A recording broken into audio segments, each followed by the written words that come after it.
ne përqafojmë dikë me shumë dashuri. Edhe kafe më pas. Rritet niveli i oksitocinës në trupin ton. Pra ne përcjellim dhe një energji shumë të mirë, ndaj dhe të dash një përcjellim edhe çlirojmë. Po e vërtet. Tani ti çfarë do? O përcjellë çliro. Hajde, një nga këto dyja, të dyja bashkë. E po mirë. Të dyja. Njeriu dhe jep edhe merr. Kur jep pret që të marr, kur merr, duhet të japi. Hajde në zemra ime këtu ta rregulloj një çikun këtë bukur. Pse edhe kështu? Për tjetër kërkon ta shikosh bukur, dashuri, kjo është energji. Kujdes për njerëzit tuaj që ju rrethojnë, për njerëzit e dashur, edhe patjetër që edhe përqafimet janë shumë të shëndetshme. Edhe kur i bën ato si të ëmbla kështu. Në çdo ditë i bëj si të ëmbla, do thotë që prico, nuk mund të të përqafoj çdo ditë, të çdo ditë as gocën time nuk e përqafoj, por si të ëmbla nga një fjalë të ëmbël, po ja them patjetër se kështu ti ta shpreh dashurinë. Spontanisht, vjen në mënyrë spontane. Çfarë do na gatuar sot ndonjë gjë të mirë, ndonjë gjë të ëmbëla, të një përqafim tjetër. Një byrek me arra. E mban koha sepse është ftohtë. Po patjetër që e mban. Dhe byrekun me arra do ta sjell paksa ndryshe. Kam arrat, ujë. Unë ujë kam vendosur pak lëng pule. Isha një kocë, këtë them të drejtën, dhe e lash këtu. Kam yndyrën dhe tek yndyra, shtoj arrat. Një dozë e mirë yndyrnash të shëndetshme në tigan. E dim shumë mirë që arrat lëshojnë ato aromën e tyre, lëshojnë aromën, vajin që kështu. Ja. Do t'i shtoj edhe kripën. Nga yndyrnat më të mira që mund të marri. Ja, mirë. Dhe e lë paksa. Këtu kam lëngun që kërkoj që edhe të ftohet paksa. Ju shumë mund ta bëni edhe pa e kaluar në proces termik arrat, Po e kanë që ka të lezetin, kur ngrohen pak. Japin atë shijen e duhur, petët janë të pjekura, si themi ne edhe të pjekura dhe të njohma, diçka e tillë. Sepse janë edhe të pjekura dhe mbas pjesë të buta, pra nuk janë kërce, nuk janë mund të vendosni në bazë të tepsisë të tavës që ju keni. Ja, kemi një tavë normale për një familje mesatare, siç ndodh në furat tona. Edhe kripën këtu. Për t'i prerë ndoshta ose për t'i vendosur kështu siç janë, petët që kanë në formën katrore, sepse dihet që janë dhe ato të tjera trumbullake. U ngrohën arrat. Pas ka pak fare produkte. Kjo është ajo që brezi sotëm modern e quan ASMR. Tani është çlirimi i aromës. Fillon edhe merr lëngu këtë ngjyrën e bardhë. Shiko si qumshi i bajames. Pra le ta konsiderojmë që të përdorim një tas me arra të qirruara, pra do të konsumojmë byrekun, por nga ana tjetër kemi përfitimin e madh prej arrave me spetëve. Do dua edhe një garuzhe tjetër dhe 1, 2, stop Albana, kaq. Dhe e lë tani.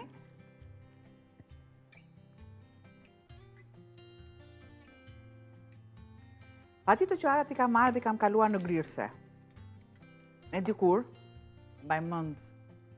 Dikur në një pecet kuzhine goditeshin me gurin. Me shishen e qumshit i merrnin dhe i kalonin dhe i shtypnin. Normalisht që edhe vaj qëndronte sepse ishin dikur, ekzistojnë ato moshamat dikur, e qëndronte atje. Unë mendoj që ka qenë më e shëndetshme kjo mënyrë. Di pse, sepse nuk kalon në atë tehun prehës të thikave, në të cilën mund të ndodhë një lloj oksidimi. Ndodhë në gjithë shka që ne presim me thikën, me tehet e pajisjeve të kuzhinës, patjetër që ndodhë oksidimi. Por, frëngu. Janë gjërat të cilat në e bëjnë punën më të thjeshtë, janë të domosdoshme, nuk po jetin poshtë, por që edhe gjyshet tona kanë ditur të dalin nga situatat të gatuajnë. Tani vendos dorezat. Vendos dorezat dhe janë vetëm pak fare produkte, ndaj nuk do ju lodhim sot me listën e produkteve që duhet të keni në tryez për ta përgatitur këtë byrek, sepse keni vetëm 200 gram arra të thërmuara, 50 gram vaj, 300 ml ujë, pra një gotë e gjysmë ujë, një pak opeta të pjekura, të holla, dhe krip sipas shijes, padyshim për të rregulluar shijen e byrekut. Merremi tani me petët, kemi përgatitur pjesën e mbushjes, arrat, të vendosura në pak fare vaj ulliri, ato kanë vetë yndyrnat e tyre të shëndetshme. Më pas ju kemi hedhur pak lëng ose ujë, lëng pule, lëng mishi, ujë thjesht, të dyja variantet janë të pranueshme. Do të shtrojmë petët njëra pas tjetrës, duke i spërkatur me vaj, dhe më pas ansoret, mos haroni asnjëherë ansoret në tavë. Me sa shtresa mbushje mendon ta bëjmë? Qëndron e tillë. Me një apo me dy? Sa kemi... E mirave është që vazhdimisht në përpeta të hidhet... Ato shtrojmë kështu mbushje, po dhe ajo është shumë e mirë si variant. E një krajqme.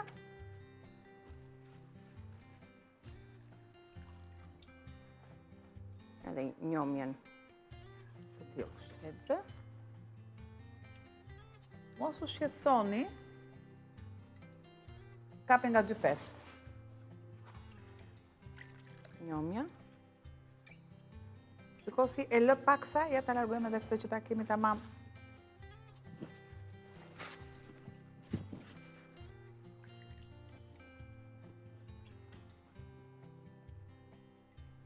Pra, përderisa është dhe ky procesi që t'i njomim petët tek tasi, më mirë është që të kemi lëng mishi, del më i shishëm.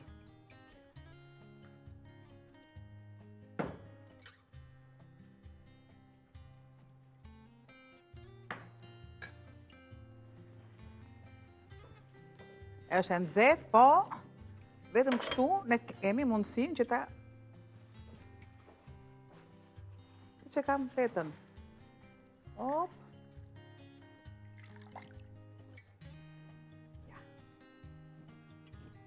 Dhe janë shumë receta tradicionale ku arrat përfshihen në to, në recetat tona. Nuk ka problem. Po s'ka problem, se do të njomen, do të zbuten. Siç është pra, siç po thoja, qulli me ara, na ke gatuar një herë një byrek me mish pule me ara. Byreku i përmetit ishte ai, po. I tillë ka qenë dhe ka qenë një mrekullueshëm. Mishi liçit, po, mishi kokës. Arat i përdorim edhe në për salca të ndryshme. Ja, shiko, këtu sërish marr lëng dhe kjo ishte edhe një ndër arsyet. Kjo është një mbushje që është e mesit, edhe kërkon një përqafim, patjetër që kërkon një përqafim. Patjetër, kjo është mënyra më e duhur. Duhet që ngrohtësia e dorës gjithmonë të prek produktin. Ja kam edhe një pjesë të brendshme të arës. Niki pak vaj më shto të lutem.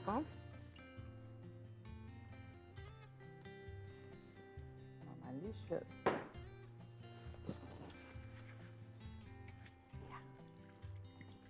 Tek lëngu sigurisht është shtuar dhe sasia e kripës për ta rregulluar shijen e petëve. Madje, kam edhe pak gjalp. Por është opcionale, dhe prandaj nuk është vendosur. Dhe do thoni ju që kanë yndyrën e mire, kanë arrat, patjetër që kanë arrat. E tillë. Do kaloj edhe... Po i përzgjej pak arat me lëngun. Vazhdo, pire dhe atë pjesë. Shtoje. Kjo është tresa e fundit, a e të gjithën, apo kemi dhe një? Të gjithën, gjithë shka. Bravo. Një sekund, ja, si që kemi tu, një sekund. Ja. Shumë mirë. Pastaj me dorezat e shtron për të mbuluar të gjithë petën. Ndërkohë furrën e kemi të ngrohur në 220 gradë, më pas do ta shkojmë, do ta çojmë temperaturën te 200 për ta pjekur byrekun ton. Do t'i lëmë kohën e dur 30-40 minuta për të pjekur siç duhet, për të kulluar dhe më pas për ta shijuar për drekën e sotme.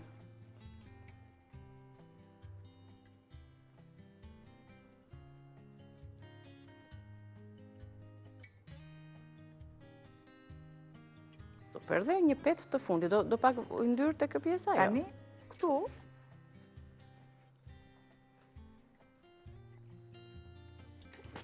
tani bëjmë rregullimin, montimin e tepsisë. Shpresoj t'ju ketë pëlqyer, të keni gati 500 grama arra në shtëpi, t'i thërmoni ato dhe t'i përdorni në këtë recetë të byrekut për ta shijuar një byrek ndryshe. Për adhuruesit e byrekut, kur nuk dim me çfarë t'i kombinojmë, sigurisht idealja është në sezonin e tanishëm me jeshillëqe që ne i kemi sjellë dhe do të vazhdojmë t'i sjellim edhe në ditët në vazhdim për festën. Është ftohtë prandaj. Po. Dhe kjo klim kërkon kalori. Të lutem edhe pak garuzhe Niki. Po. Më pas sasinë e lëngut që na ka mbetur, ja shtrojmë petëve. Janë të buta.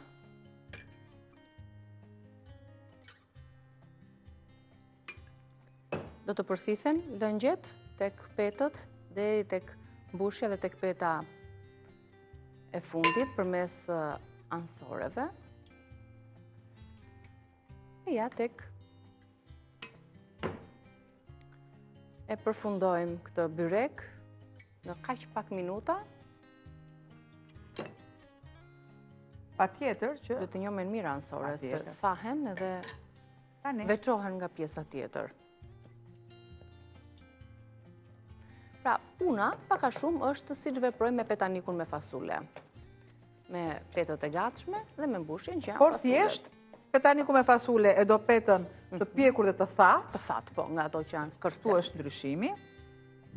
Ndërsa, radha procesi punës është si ky që ndoqët tani dhe që ishte shumë i thjeshtë. Në fund fare, të gjithë dhe, një sekond, se ka akoma nuk ka mbaruar, që të kemi diçka të duhur.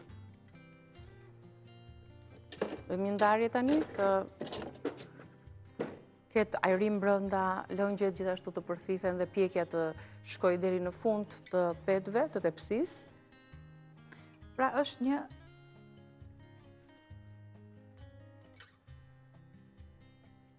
super.